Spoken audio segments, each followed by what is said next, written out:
E aí, turminha, beleza? Olá. Vamos começar esse vídeo aqui agora do conteúdo de reforma protestante para a gente entender um pouquinho o que foi esse movimento. É o seguinte, esse vídeo serve vai servir da seguinte maneira.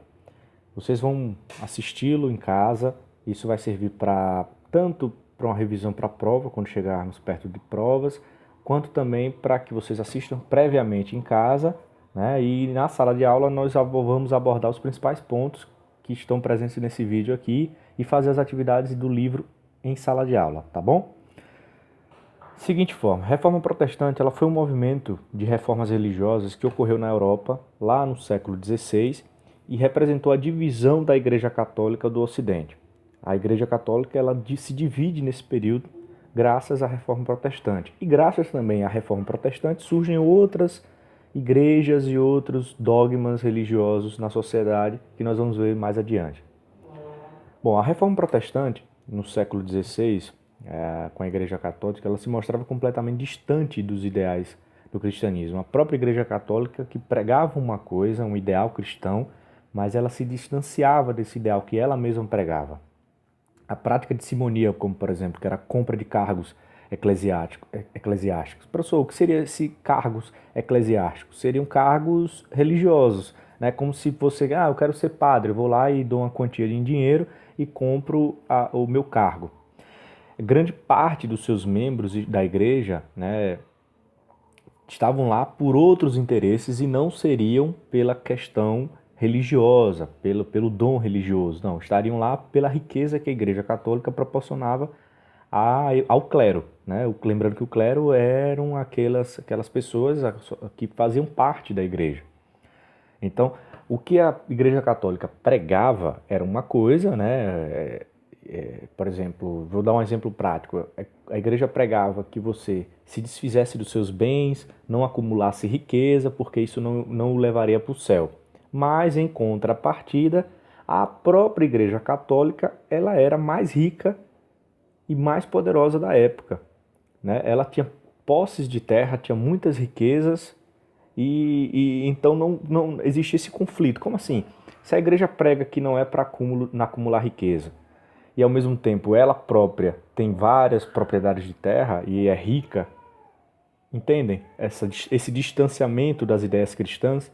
Então, a nova realidade no final da Idade Média criou um clima de questionamentos que possibilitou esse tipo de reforma. Vejam só, o renascimento comercial é uma característica fundamental para esse período. Isso são quatro elementos que fortalecem e proporcionam essa reforma protestante. O renascimento comercial, como nós já estudamos, ou seja, o comércio começa a ficar mais quente, o comércio começa a surgir com mais força, né? As feiras, as trocas, as vendas, enfim, o surgimento de uma classe chamada burguesia, aquelas que moravam em burgos, por isso que eram chamadas de burguesas, e que geralmente eram pequenos comerciantes, né? As grandes navegações que proporcionaram esse intercâmbio cultural, esse intercâmbio comercial, isso fortaleceu também esse renascimento comercial, e a invenção da imprensa, certo? Que graças a isso você tem um conhecimento difundido, espalhado, né? Então todas as críticas que foram feitas à Igreja Católica, ela conseguia se espalhar mais rapidamente por causa da imprensa. Bom, o renascimento cultural, ele rompeu os padrões do teocentrismo, ou seja, o mundo era visto sob uma perspectiva divina. Teocentrismo significa, professor, qual a diferença de teocentrismo o que seria, na verdade, o teocentrismo? Seria um mundo visto pela perspectiva divina, ou seja, o Deus criou o homem e todas as coisas e nós devemos muita satisfação a Ele. Ele é o criador da Terra.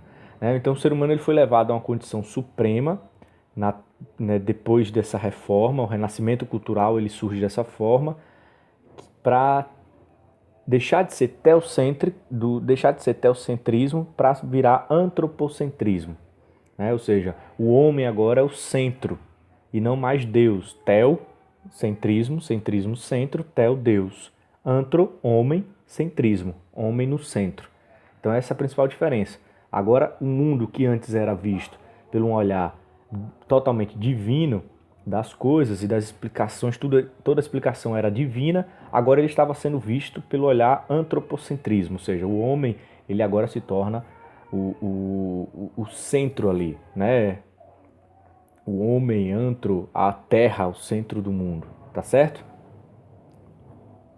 Bom, a Reforma Protestante. No século XVI, a Igreja acelerou a venda de indulgências, prometendo a perdão e o acesso ao paraíso. Esse fato gerou muita crítica e muita contestação na Igreja Católica. Veja só, o que seria então a venda das indulgências? É a seguinte forma, você seria perdoado, né, se você pagasse uma dívida, ou seja, quem tivesse dinheiro para pagar esse valor seria perdoado, iria para o paraíso. Professor, e o que acontecia com quem não tivesse dinheiro para pagar? Iria para o inferno.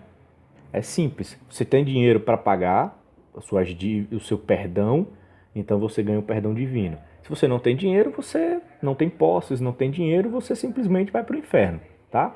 Era assim que funcionava. Isso gerou muita crítica e por isso que era um dos pontos da Reforma Protestante, a crítica a essas indulgências, tá certo?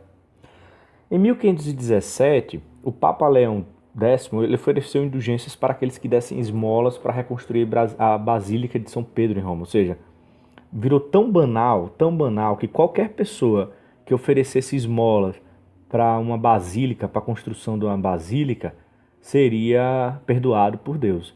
Então vejam só, o perdão de Deus estaria sendo comercializado pela Igreja Católica. Professor, será que hoje existem isso? Será que algumas igrejas hoje prometem perdão? Bom, a gente vê que tem igrejas que prometem a salvação quando você compra um lencinho, quando você compra uma vassoura, quando você compra alguma coisa ungida, né, que chama, é uma coisa batizada nesse sentido. Então eles vendem a salvação, o pagamento de taxas para a igreja.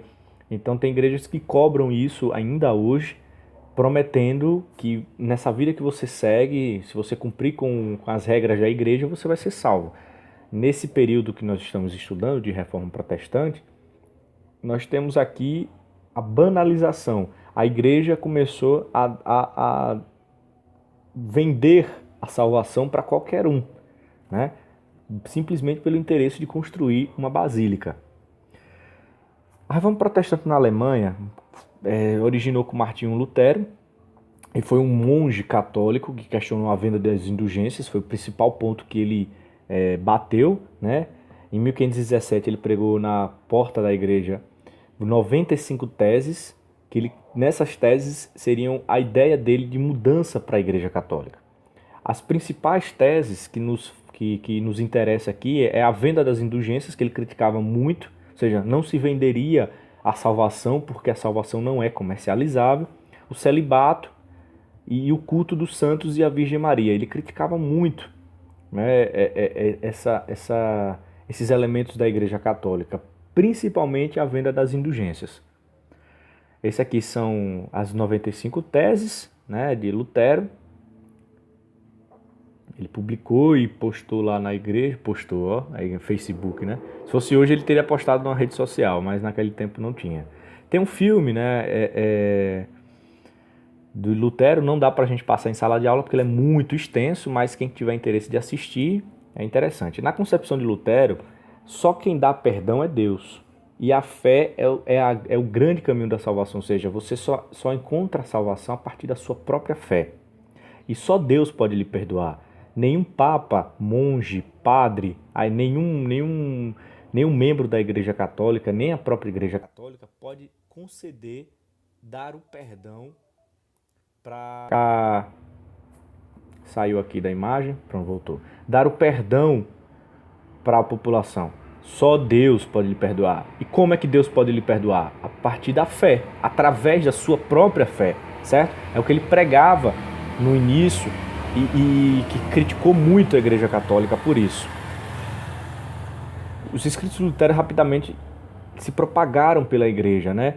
E ele acabou... A Igreja Católica não hesitou de revidar, né? Obviamente, se alguém criticava a Igreja Católica ia lá e expulsava, mandava perseguir.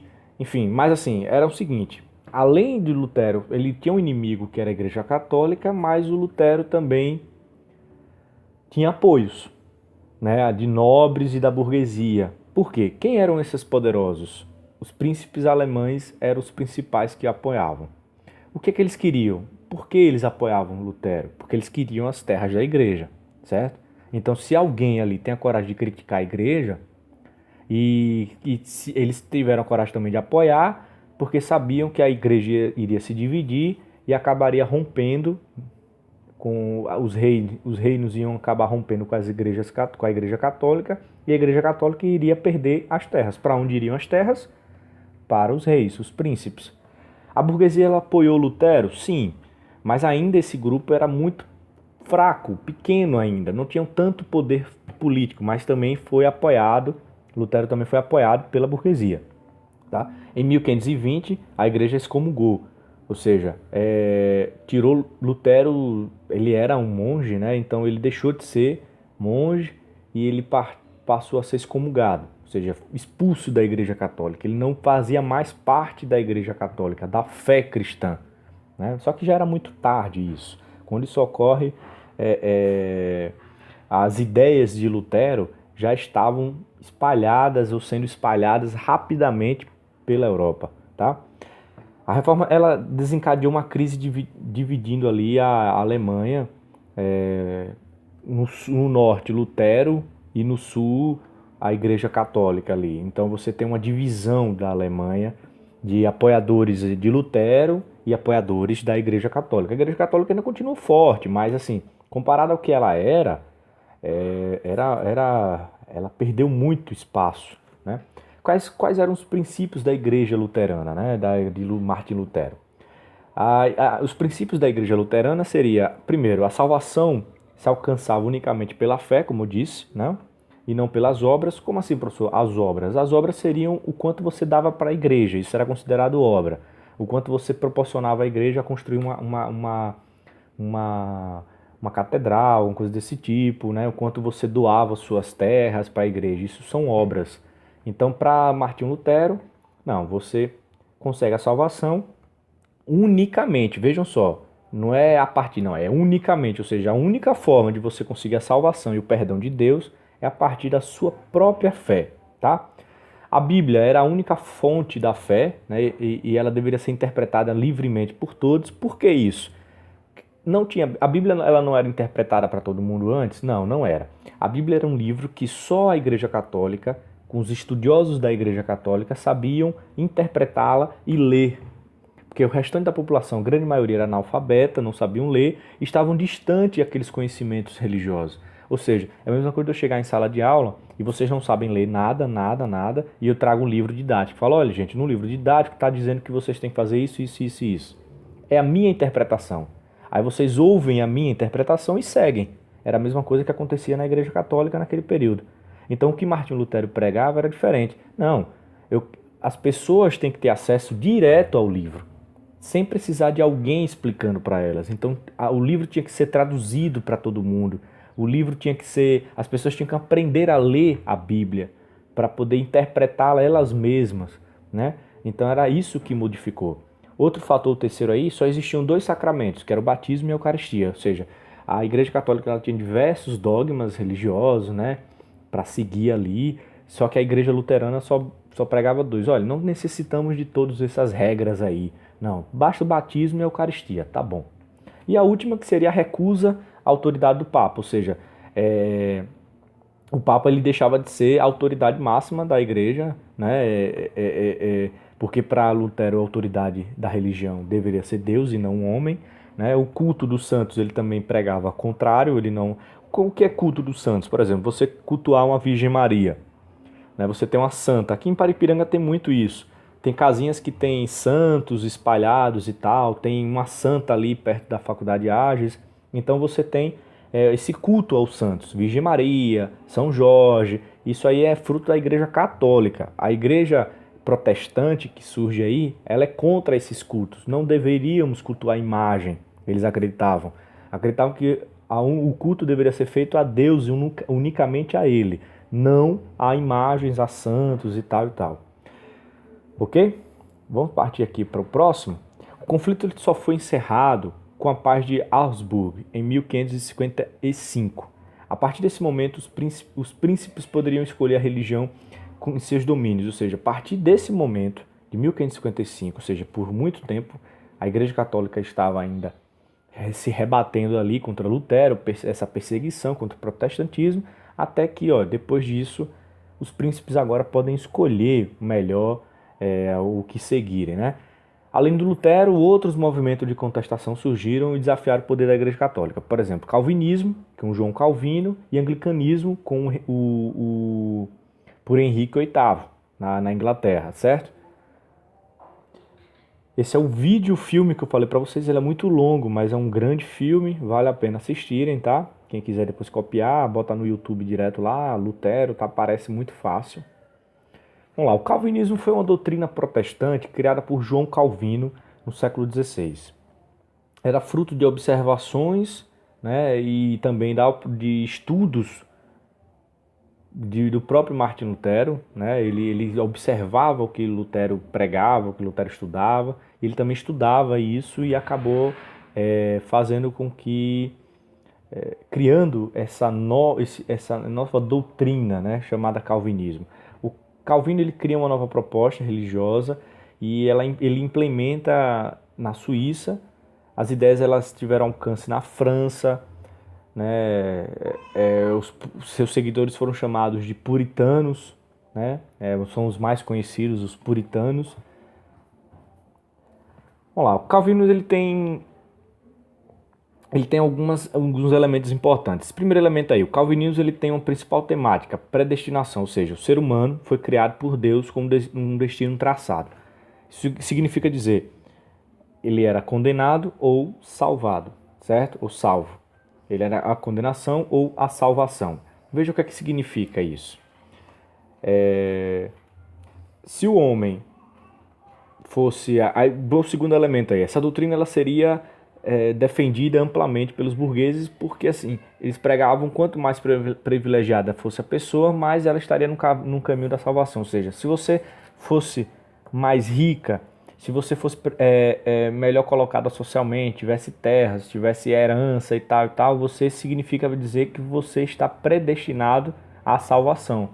Porque Deus escolheu para que você fosse salvo, né? Agora, se você fosse miserável, se você passasse fome e tal, você estaria mais próximo da condenação. Porque se você passa fome, é porque Deus não quer que você se salve, entendeu? Era mais ou menos isso que o calvinismo pregava. O anglicanismo ele foi um movimento conhecido como Reforma Anglicana, né, que foi devido à decisão do rei VIII, que era mudar a religião do país oficial, deixar de ser católico, né, e isso, o catolicismo abandonaria o país e viria o anglicanismo. Agora, quem seria a imagem porque o catolicismo você tem um papa, né? Quem seria a imagem suprema desse anglicanismo? O próprio rei, né? O próprio Henrique VIII, ele era a imagem suprema, né, dessa nova doutrina. Agora, o que aconteceu? A verdade é que para Henrique VIII abandonar a Igreja Católica e criar uma doutrina chamada anglicanismo, foi na verdade porque a Igreja Católica não aceitou a separação dele, né? Ele queria separar da primeira esposa, Catarina de Aragão, e a Igreja Católica não queria essa separação. Então ele rompeu com a Igreja Católica, criou a própria igreja e casou de novo. Pronto, simples, é a vontade dele. É muito simples isso. Aí, de um lado, a primeira é a Catarina de Aragão, a primeira esposa de Henrique VIII, e a segunda, Ana Bolena, que era a segunda esposa de Henrique VIII. Provavelmente, pela foto, a segunda esposa é um pouquinho mais jovem aí, né? Então, Henrique VIII queria trocar um pouquinho, queria ser mais feliz, não sei. Enfim, as duas são bonitas, né? Vamos lá. Bom, a contra-reforma, óbvio. Professor, você falou até agora de reforma, que seria a crítica da Igreja Católica, a crítica de Lutero, de Calvino, contra a Igreja Católica. Ok. Agora, a Igreja Católica ficou calada, aceitou de boa? Não, óbvio que não. Então a Igreja Católica ela começa a criar a contra-reforma, né? Ela era a reforma da Igreja Católica. Foi dado esse nome a um movimento que surgiu dentro da própria Igreja Católica. Entre 1545 e 1563 foi realizado o Concílio de Trento, na Itália, tá? Esse é muito importante, cai muito em prova. Esse encontro das principais autoridades católicas tinha por objetivo redefinir o posicionamento da Igreja em relação à sua doutrina religiosa, bem como encontrar meios de frear o avanço do protestantismo pela Europa. Veja só, surge o protestantismo criticando algumas boas questões da Igreja Católica. A Igreja Católica agora tenta revidar. Vamos criar uma contra-reforma, melhorar as nossas doutrinas, nos aproximar mais do povo e para tentar ver se as pessoas deixam de ser protestantes e continuam sendo da Igreja Católica. Era a busca pelos fiéis, né? Com medo de perder os fiéis, porque uma igreja sem fiel não é igreja. Esse é o Concílio de Trento, que ocorreu em 1545 e 1563, lá na Itália. Tá? A Contra-Reforma tinha algumas características. Primeira, a venda de indulgências deveria ser evitada, ou seja, lembram das indulgências? A venda do perdão, do paraíso, da salvação. Então, a igreja decidiu que deveria ser evitada. A criação de seminários, vamos criar seminários, né? A criação de index, a inquisição do Tribunal do Santo Ofício. É aí que surge o Tribunal do Santo Ofício. Lembram que nós estamos lendo... Perdão, aqui saiu. Lembram que nós estamos assistindo ao vídeo, lendo, né, o livro das Bruxas de Salem? Não tem um tribunal, o júri ali, o juiz e traz as testemunhas? Então, o Tribunal do Santo Ofício seriam isso, para julgar causas, para julgar para julgar casos de pessoas que eram contra, falavam mal da igreja, que tinham provavelmente manifestação demoníaca, enfim, aquela coisa toda que nós já estamos lendo no livro As Bruxas de Salem. A Companhia de Jesus e a criação do catecismo. Ou seja, vocês viram que agora a Igreja Católica ela quer formar o pensamento cristão na população. Ela agora quer catequizar, agora ela quer espalhar o evangelho pelo mundo, né? Ela faz essa mudança. Agora sim, a afirmação dos dogmas religiosos, ela tenta, na verdade, reafirmar, né? Por exemplo, quando você cria meios de catequizar as pessoas, é que você está querendo que as pessoas que sejam catequizadas, elas aprendam os dogmas da igreja, tá? Então quem faz o catecismo aprende a ler a Bíblia, quem faz o catecismo, vocês já devem ter feito, alguém de vocês já devem ter feito, todo mundo geralmente faz, a grande maioria faz catecismo por causa que da grande maioria pertence à Igreja Católica, né? Nasce católico, depois, à medida que vai crescendo aí, vai conhecendo outras religiões.